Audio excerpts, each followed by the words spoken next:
So the rest part of the ED pathway, which means the conversion of 1,3-bisphosphoglycerate from the glyceraldehyde 3-phosphate. This can be converted to 3-phosphoglycerate. This step is the enzymatic transfer of a phosphate group from 1,3-bisphosphoglycerate to ADP. So, phosphate group is transferred to ADP with the help of the enzyme phosphoglycerate kinase. And as a result of the phosphate group transfer to ADP, ADP can be converted to ATP. So, one ATP molecule is formed and 3-phosphoglycerate is also formed. Then next step is the conversion of 3-phosphoglycerate to 2-phosphoglycerate. So, this reaction takes place with the help of the enzyme phosphoglycerate mutase. This is capable of isomerizing 3-phosphoglycerate to 2-phosphoglycerate. Next is the conversion of 2-phosphoglycerate to phosphoenol pyruvate. And this conversion, it is catalyzed with the help of the enzyme enolase. Enolase enzyme converts 2-phosphoglycerate to phosphoenol pyruvate. And this reaction, it is an elimination reaction involving EICB mechanism. That means an enolase enzyme which converts it into phosphoenol pyruvate.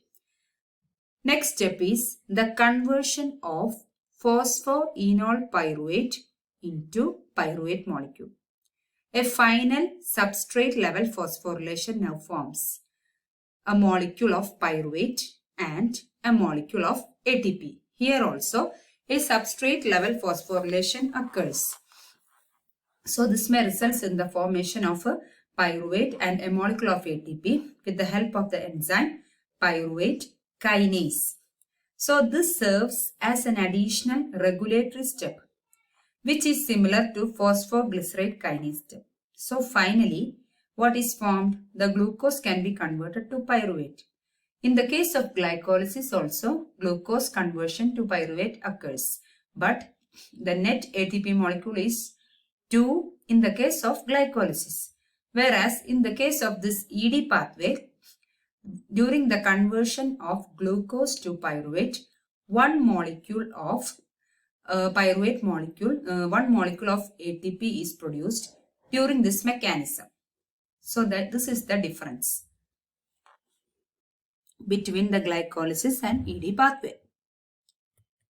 So we can go through the steps of the ED pathway. First of all, glucose converted to glucose 6-phosphate. In the first step, ATP is utilized. Next is glucose 6-phosphate converted to 6-phosphogluconolactone. Here also, what intermediate NADPH plus H plus is produced from the coenzyme nicotinamide adenine dinucleotide phosphate. Next step is conversion of 6-phosphogluconolactone. As a result of it is converted to 6 with the help of the enzyme hydrolase. This can be converted to 6-phosphogluconate.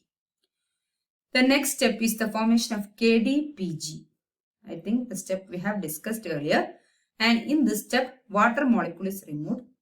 This can be converted to glyceraldehyde phosphate, or this KDPG molecule can be directly converted to pyruvate. And it has two fate. So first fate is converted to pyruvate, or this may undergo this type of reaction to reach pyruvate. Glyceraldehyde phosphate, then 1,3-bisphosphoglycerate, then 3-phosphoglycerate, then 2-phosphoglycerate, then phosphoenol pyruvate, then finally pyruvate molecule. These are the steps of glycolysis. And this is directly converted to pyruvate. So any two fate can be take place with the KDPG. Okay. And here also in the 1,3-bisphosphoglycerate to 3-phosphoglycerate also one ATP molecule is produced, and also in this step also one ATP molecule is produced. So these are all about ED pathway. Thank you.